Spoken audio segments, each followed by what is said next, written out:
Hello, everybody. I am Shane Allen. I am your host with the most. Do we have songs for this? Yes, we do. We do.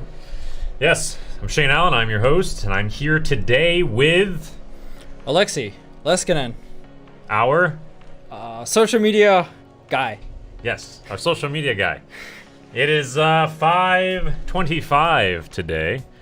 We started a little bit late. We had some YouTube issues, but we are all ready and set for today's podcast. This is episode 3 of the Ninja Robot Podcast.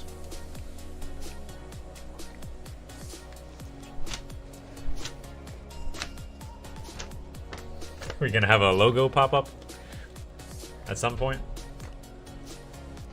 I'll let you guys know a little bit more while we work on some other technical difficulties.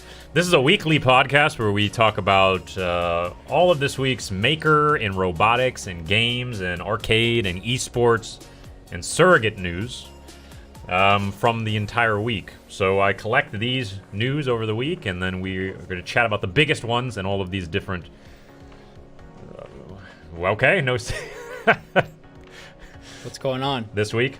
But anyways, for those listening, you're not seeing this right now, but we were having some YouTube streaming issues. But no worries, we're gonna continue, even if it's just audio.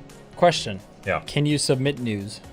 You can submit news. So if you think any of thing that you're doing fits into Maker, robots, games, arcade, esports, definitely send it forward. Take a look at it. It might end up in the podcast.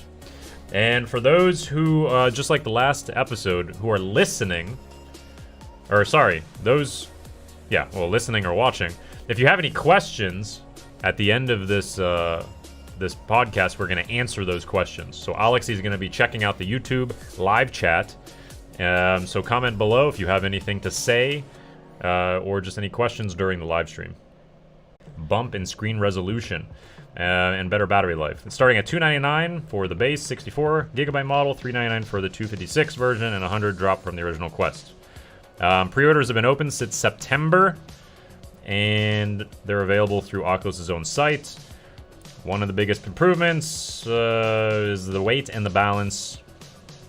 And the potential catch that apparently people are having a huge issue with is that you need a Facebook account, not just an Oculus account, to use it. Am I gonna have a picture-in-picture on one of this? Some point as well? Yeah. So yeah, I think it's... everybody's flipping out about this Facebook account. You need a Facebook account to use it. Like, come on. It's just a Facebook account. Just go make one. I guess some people just don't want to be on social media for some reason. Yeah. You could always make a fake Facebook account. That is true. And call it Alexei Oculus. Yeah. But that's weird. Why do you need a Facebook account, though? Because Facebook owns Oculus. Oh. So they want you to have that account. They need more users. So it's like a universal account. But I mean, you use Facebook for anything nowadays. That's like a Facebook login or a Google login. Yeah. Or we're somehow connected to the internet anyways, always, so. Yeah. But anyways, that is the biggest news this week. So I know Stan ordered one of these. Oh, no way. And I think he's supposed to get it today or yesterday or whatever, but they're late. And I've been looking at a lot of these Oculus forums on Facebook, and people are pretty mad because they're not getting them on time. But also, a lot of people are having issues with the lenses. So the lenses in the Oculus Quest apparently are not glued properly. Some people have even had the lenses pop out, or they're pre-scratched. Really? Yeah, but I mean, it's a $300 VR headset. I mean, I paid, I don't know, $800 for my Oculus Rift. And even that wasn't perfect. So I'm assuming like a $300 version. I mean, come on, what are you expecting? That's cheaper than your phone. Even if you got a cheap phone, it's like around the same price. But still, like, it is. I mean, it does kind of suck. It sucks. Yeah, it does break, and... some people just return them. Apparently they took the returns, and then they're going to get a new one shipped to them. Yeah. But, yeah, that's that. So now we can move on to our first news topic of the day, and that is going to be Maker News.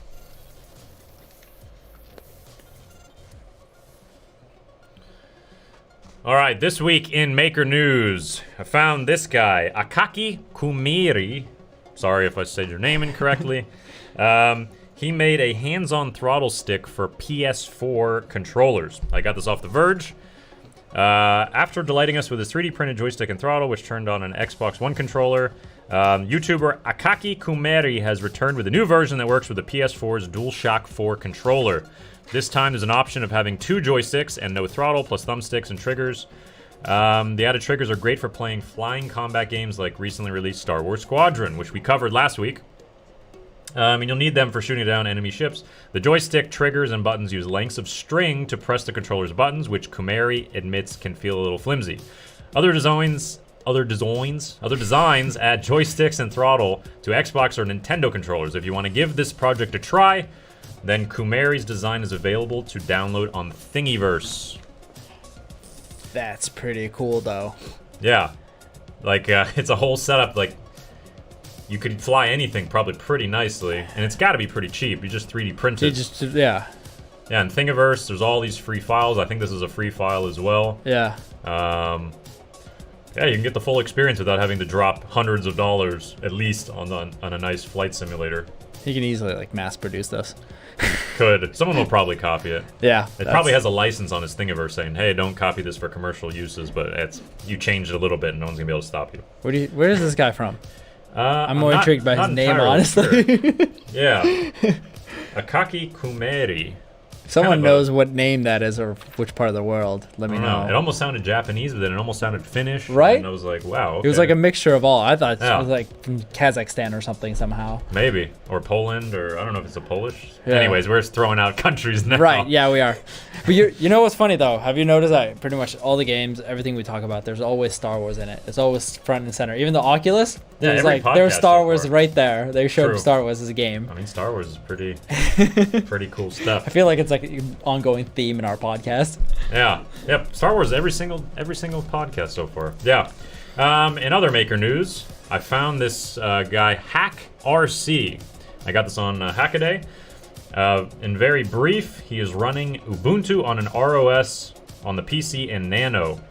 This is a Jetson Nano robot using RealSense, RP LiDAR, and joysticks. It's all tied together with Python code and is using a Modbus over IP to solve problem getting joystick data to the Nano. Modbus has been around for 40 years and has widespread support in many languages and platforms. But again, yeah, it's another joystick thing, actually. He's got the pretty sweet joystick controlling this sort of bending RC bot remotely. It's pretty cool. And Jetson Nanos are pretty cheap these days.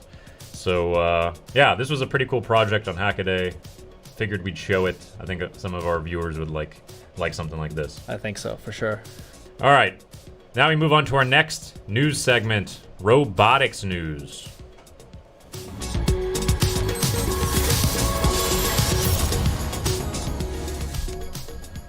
All right. This week in Robotics News, I found an all-terrain micro-robot that flips through your colon. So I got this from ScienceDaily.com. A rectangular robot as tiny as a few human hairs can travel throughout a colon by doing backflips. Purdue University engineers have demonstrated in live animal models. The researchers chose the colon for experiments because as an easy point of entry, your rectum. I feel like I can come up with so many alternative places. No, that's the easiest point. And they admit it's very messy. In the colon, you have all these fluids and materials that following along the path, but the robot is moving in the opposite direction. Of course, things want to go out there, not exactly in. It's not just an easy voyage, says Louis Solorio, assistant professor. So wait, what's the point of this? So you can deliver like medicine and do other things without side effects. Right. And this could be used on animals too, like your dogs. Sure, you can put some robots. One thing I noticed, I mean, it's kind of a stretch to call this a robot. Yeah. Because obviously this is using some sort of a magnetic fields that just turn these things. There's no actual motors or anything. No. So it's not really a robot. Does it say how it's being used? Is it magnets? I don't have it here, but I mean, based on what I can see, it's definitely magnetic fields that are flipping this. Which is not new. I mean, I've seen things similar, but I guess this is now going through a colon is maybe one of the newer ways of using this technology. Where'd you say? Purdue University? Purdue's Weldon School of Biomedical Engineering. Does it? Okay, I gotta ask though. That text that you got from them, does it literally say that it does backflips? Yes. I would backflips through your colon. I would think that like a medical school would come up with a more technical term. Yeah. It's like bacular flipular. We're gonna stick a magnet or a thing that chases a magnet. It's gonna do backflips up your rectum. Yes. Yeah. And then you can have that on your a cool T-shirt. Yeah. My thesis: backflips through your rectum. All right. Now we got the next in robotics news. Intel's OpenBot wants to make robots out of smartphones. I got this from spectrum.ieee.org. You could make a pretty persuasive argument that smartphone represents the single fastest area of technology progress we're going to experience for the foreseeable future. Every 6 months or so, there's something with better sensors, more computing power, and faster connectivity.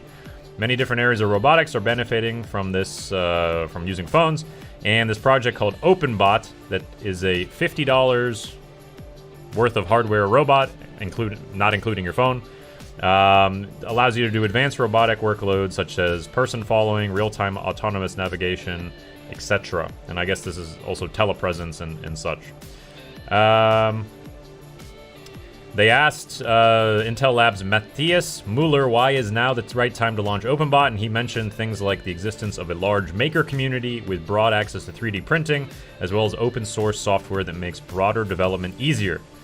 They're working right now at OpenBot on bigger, faster, and more powerful robot bodies that will be suitable for mass production. These are very similar motors that we saw being used actually on that cardboard bot we saw last time, this crafty bot. Yes. And I mean, we've seen a lot of these teleoperation robots coming out using a phone, so this is not anything super new, but OpenBot's been around for a few years. Okay. Have you seen like a few years ago how it looked like? Did it have a prototype? Yeah, it was basically like advanced? this. Okay. Nah, it's the same. They're just using some cheap brushed motors, some 3D printed shell, and the phone. I mean, Crafty Robot has this, and it's about the same price, I would say, about $50. Okay. But yeah, you can do a bunch of cool stuff, and it's interesting to see that we're moving towards more of this telepresence technology using phones. Yeah. It's coming out. There's like some Kickstarters too. I found. I don't have it written down here, but there's some Kickstarters for using phones on robots, and basically you use all the sensors of the phone that you don't really need to have anything on the robot besides motors. But yeah, that's that. Interesting to see. We'll keep you up to date if they come out with anything bigger coming soon. Yeah. I mean, it would be fun to like test one of those out, you know, in the office or something. Yeah, I mean, we have the Crafty Bot. Yeah. From Ross Atkins, so we'll have that thing hooked up and we could try. Yeah, we should. Very similar. We could show it does basically the same thing, right? Yeah. All right, we'll move on to our next news segment, which is game news.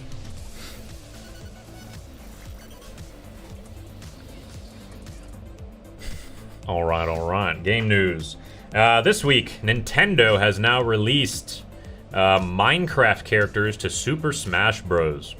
The act of mining is simple. You just hold the B button and your Minecraft character of choice. You can play as the default Minecraft character Steve and Alex, as well as a zombie and an Enderman. I'm trying to... Can we fast forward this somehow? I guess not. I think it's going to pop up really soon, though, for those watching. It's so awkward in the video, I'm sorry. Yeah, in the beginning of the video starts with the guy talking, but we're not listening to him, so it's a little bit weird. But yeah, you can play as Steve and Alex, as well as a zombie and an Enderman. We'll then automatically start mining materials from the ground, and you can see what you've collected above your character portrait at the bottom of the screen. Collecting resources and crafting is critical to making your character competitive in a fight. With the right materials, you can upgrade your wooden tools to iron, gold, and eventually diamond to make them more powerful. But you can also use those materials to craft blocks on the ground and even in mid-air, using them as useful defense and recovery tools. Hopefully it'll pop up soon. We're not just watching the creator. Did you have the trailer? This is the trailer. Oh, yeah, because that's the trailer. I saw it on, I think, last week on social media. Okay. They were advertising that the Minecraft guy will be on Super Smash Bros. And it was like a super nice trailer, for sure. Oh no. It was like Mario got lost in his world or something like that in the trailer. Okay. And then he busted out, and then next thing you know, they built his own arena, as you can see. Yeah. Minecraft looking arena. Can fight, I guess, in the arena. Yeah, exactly. So I'm just gonna fast forward through this. For some reason but like right here, you got Mario playing inside of Minecraft. Yeah. It's pretty cool. Heresy. That was Essa. In case you're wondering where the creepy voice came out of nowhere. There's no ghosts over here. But yeah, should be fun. You might want to check that out. Seems like a fun addition to Super Smash Brothers. Do you still play that? No, actually, I have it on the Switch now, so I should jump into it, at least try this, because I have all the other Minecraft games. I've been testing, so testing late nights, playing Minecraft, and Minecraft Dungeons, I think is what the other one is called. You can walk through. It's like a top-down isometric game. Anyways. Alright, on the next in-game news this week, GameStop will be getting revenue from Xbox Cloud game purchases. I got this from Ars Technica. In a seemingly unprecedented deal, GameStop will now share in the lifetime digital sales revenue, including for full game downloads, DLC, and subscription plans for any Xbox console sold through its stores. So basically, they sell an Xbox at GameStop, they then get a portion of the revenue out of all of the purchases that were on that Xbox. Why? I don't get it. Like, it's like an incentive. I don't know. There's not too much details that I could find, and admittedly, none of the news said they knew too much about it. What's in it for Xbox? I mean, maybe it helps. They sell themselves, it gives incentive maybe to GameStop to push it more. Maybe. Okay. Spend some marketing dollars. Come to the store. Put up billboards. I don't know. Because I understood GameStop isn't doing that well. It got stopped here in Nordics completely. Yeah, it doesn't exist here in Finland now. Yeah. It says the first sign of this new revenue sharing agreement actually came somewhat hidden in a GameStop issue last week. Multi-year strategic partnership with Microsoft. There it is. But yeah, it says they sell the Xbox, and whatever that person buys with that Xbox, they get a cut out of it. Now, we don't know how big the cut is. It's not public. How long it extends. It says multi-year, but I don't know. But maybe more news will come out in the coming weeks. But it's interesting because, yeah, they are dying, and why would Xbox even want to help them, maybe? I don't know. You can buy them at Best Buy or even online, so... Yeah. But maybe they're doing it for everybody, though. Maybe it's not just GameStop, and we just haven't heard Yeah, about maybe it. It's like other stores, but we just don't know. Maybe in Europe, they're in USA mostly or something. Yeah, this maybe just got accidentally leaked early. Yeah. Not sure. Next part of the news. Speaking of Xbox... Microsoft's first Xbox Series X commercial features a ton of Halo. I got this from The Verge. Yes. Microsoft is launching its marketing campaign for its next-gen Xbox Series X and Series S consoles today. The theme for the first TV commercial expands on the Power Your Dreams tagline that Microsoft originally used to unveil its Xbox Series X on stage at the Game Awards back in December. The minute-long spot features... a bunch of famous actors, and also prominently features Halo imagery, despite the delay of Halo Infinite that was originally intended to be launched with the Xbox Series X and Series S. Microsoft is now planning to debut this TV commercial during the Minnesota Vikings and Seattle Seahawks game on Sunday night. Oh, okay. So it kind of hints Halo. I like it. Yeah. I'm a huge Halo fan. Halo was my whole middle school. Yeah, same. Huge. Just huge. High school and middle school. There's a ghost coming out. Oh, yeah. That's you're doing the theme music. But they're making Halo on the computer as well. That was the theme music, anybody was wondering.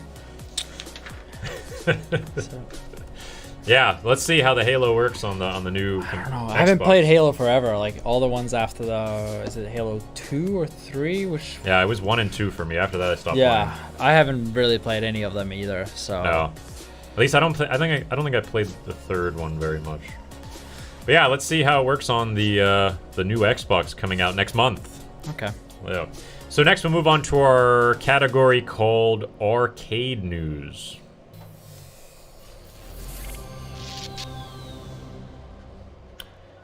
All right, this week versus the other weeks, I'm not going to talk about any arcades closing, as we've done and shown every week because of this coronavirus stuff. Because there's actually some decent arcade news this week that I would rather highlight, but there has definitely been more arcades shutting down. We're just not going to talk about it this week. I think it's kind of a broken record. Corona's shutting down a lot of arcades, and it's pretty sad. But For arcade news this week, found this from thegg.net. My Arcade Space Invader Microplayer Mini Arcade is now available across Europe. Produced in a partnership with Taito Corporation, who we know as being the maker of Space Invaders, which was huge. Their game Space Invaders expands on the My Arcade collectible line of microplayers, allowing gamers to obliterate hordes of attacking alien adversaries from the comfort of their home with jaw-dropping levels of authenticity. Keep up with My Arcade's mission in bringing arcade nostalgia out of memory lane onto your tabletops at myarcadegaming.com. We have one of these over there. I don't know what we have, though. I don't think we have Space Invaders. Does it have? No, that just came out. I don't know what we have. We have a mini arcade. Is it from the... Well, either way, people can't see it. Is it My Arcade or is it something else? Oh. Well, anyways, we got something like this. Yeah. Not sure if it's My Arcade, but yeah, it's they're pretty fun. Pretty fun little things you can play at home. They fit in your palm. Also in arcade news this week, there is Arcade Dreams documentary presenting the history of arcade games. I got this from cogconnected.com. Before there was home consoles, there were arcades. The multi-part documentary, Arcade Dreams, will tell the tale on how simple mechanical amusements such as foosball tables grew into electrical, augmented wonders and blossomed into the iconic arcade games of the 80s. It will conclude by examining where VR arcades are heading today. This is quoted, "You'll be transported through time as we show you the games, the arcade environment, and the stories of people who were there. Stories that have been told before," says the documentary's official website. Learn more at arcadeddocumentary.com, and you can back their Kickstarter campaign to make this documentary happen right now. But yeah, there's a lot of arcade documentaries coming out. There's one on Netflix I saw recently. What was it called? High Score or something? Was it that? Yeah, it was like one season. They went from like esports in the beginning with Nintendo and going all the way through to now. I can't remember what it was. Yeah, that was pretty good. So if this is anything like that, it'd be probably an interesting watch. They got some. It looks like they got interviews with some famous people and some good footage. So yeah, if you're interested in watching this, maybe you want to back them on Kickstarter. Even a couple bucks usually helps these creators. So that's nice. But yeah, it was called High Score. High Score. Yeah. That was great and on Netflix. Quickly on the Xbox, the previous segment, just had to correct you that that game already happened last Sunday, October 12th. So the commercial has come out already. Oh, the Halo one. Yeah, yeah. So we had. How did I miss that? Well, I don't know. I was watching the game myself. It was this week's news, so I was like, dang. Yeah, I was watching the game, so I remember. I'm like, I've seen that one before. And then we were also in the chat, YouTube chat. Someone told us that the game happened already. So thank you for that. Okay. Well, sorry about that. I guess I missed that news. You have to go now watch it. Now I gotta go watch it again. All right. All right, now we're gonna move on to our next category, esports news.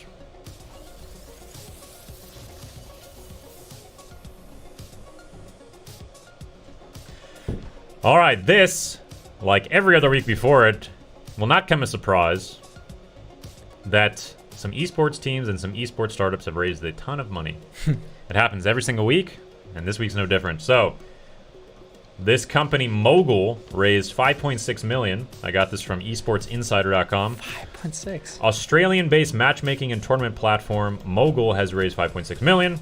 The latest capital injection is expected to allow the company to continue operating fully funded for the next 24 months.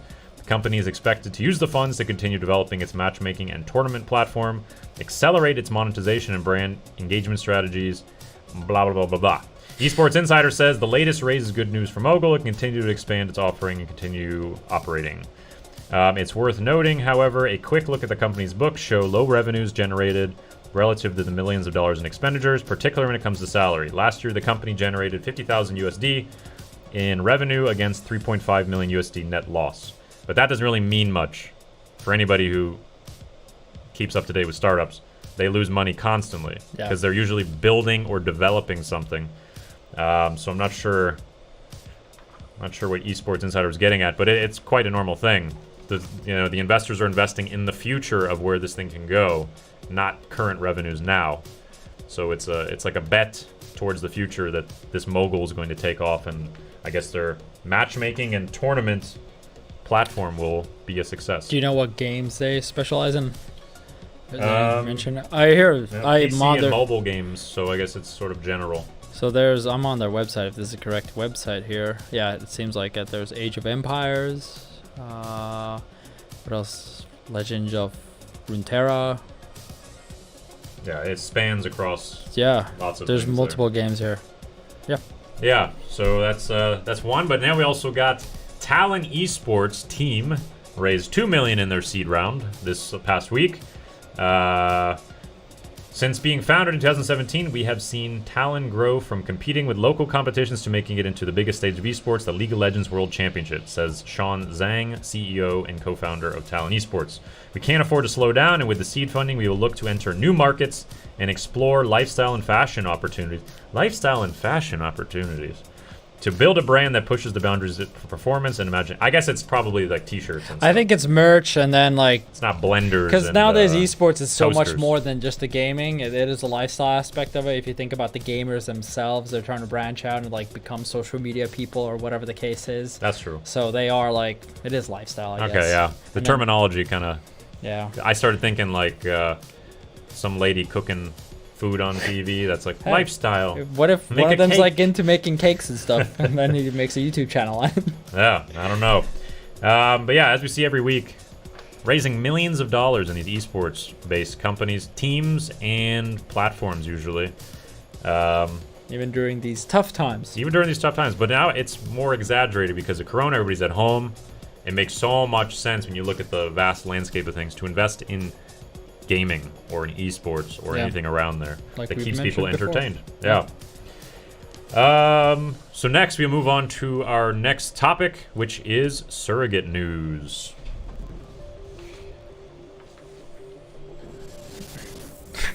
I have to do it every time, but I almost forgot. Yeah, I forgot this time. All right. This week's Robot Explorer.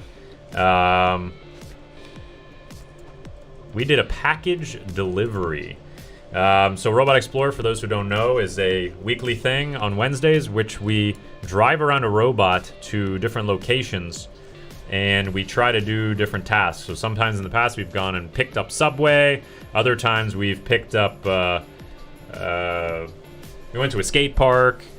And then this time we were delivering a package to one of our co-founders, Esco, for his raid.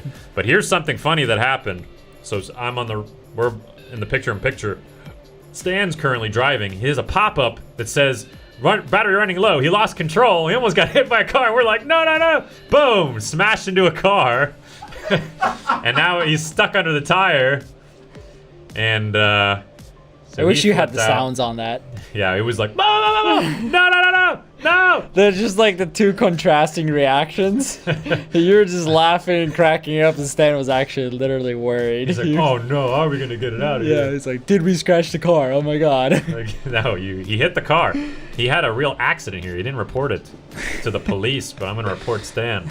If I skip forward a bit here, Stan doesn't know what to do. You can see he's very mad. And then he runs off to go get Essa, who's behind the camera. And that's when I finally take control. If I can zoom a little bit further here. Come on. Yeah, there you go. Click it forward. There it is. So here's where I take control, and I'm like, I just got to find a car. Meanwhile, and bash a car. Meanwhile, Stan's running around trying to get Essa to go and pick it up because we're miles and miles and miles away. There's no one following this bot. Bam! I smashed it on the bumper, and we are ready. And that was like your plan, right? Yeah. I said it in the beginning. I was like, you just got to hit another car. Yeah. And he's like, no, I don't want to hit a car. I was like, we already hit one. And I think this is the same car he hit, so we hit the car twice now. I like it. But then we were good for the rest of the drive. Stan comes back, and we deliver. We managed to get our way inside of Esco's apartment. This door opens. Some random citizen of the real world opens this door, and we sneak in. But boom, now we're inside his apartment. Did he see you go in? I don't know, probably. I mean, the thing's not silent. It's like... So we got in, and then Esco comes out, and eventually he picks up his food, shows it to the chat. And there we go. Successful. How far did we go? 6.7 or 6.8 kilometers. Yeah, we drove completely that far. Nobody following us. Completely over 4G network. 0 latency.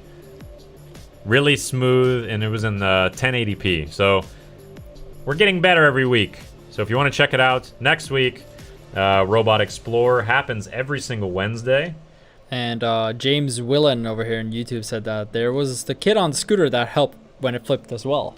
That's true. Yeah, we had awesome kid on a scooter. If I can get back to it, I can show you.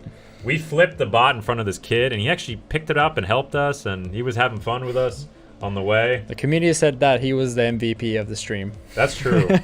Yeah, I don't want to miss not showing you all this. But yeah, it's going to be interesting in the future because we are in Finland in the north, and it is getting darker and darker earlier and earlier. Here it is. We flipped the bot, and we're like, oh no. And I was like, maybe the kid's going to be nice, and he'll put us back over. The kid was super nice. He just gently put it down. How'd you flip it like that? We went backwards, and I was like, do a wheelie, boom! And then a wheelie went up. And everybody's like, wow, kid's the MVP. The chat was going crazy. He was. On SurrogateTV. Because you could have not continued without him. Yeah, we would be stuck there, and someone would have to go pick it up. But yeah, the kid was nice, and he was razor scootering next to us. So yeah, it was awesome. There is hope for the future of humanity and robots. And in the future, just keep giving us suggestions on our Discord on the Robo Explorer channel, right? Yeah. What should we do next? Where should we go with the robot? Like I said, it's gonna get darker and darker over here. It's already getting dark just after 6 already. Yeah, we gotta get some lights on that bot. Yeah, so we're gonna get some lights. We're not gonna stop. And then there's actually they already promised snow maybe already next week. So we might be going snowing. Yeah, I mean it might not be like permanent snow, but it's coming though. But it's good we have the monster truck now. So this is a Traxxas monster truck that we sort of hacked to be hooked up to the internet. We can see it all in live. So it should be able to go over the snow, but we have never tested it. But that's what we're doing. Yeah, that's what we do. This is all tests. So it's a Wednesday test. As you can see here, 5 p.m. GMT plus 3 Finland time, or it's like a 10 a.m. East Coast US. Also every week, on every Friday, we have Sumobots Battle Royale, where you're controlling real-life robots.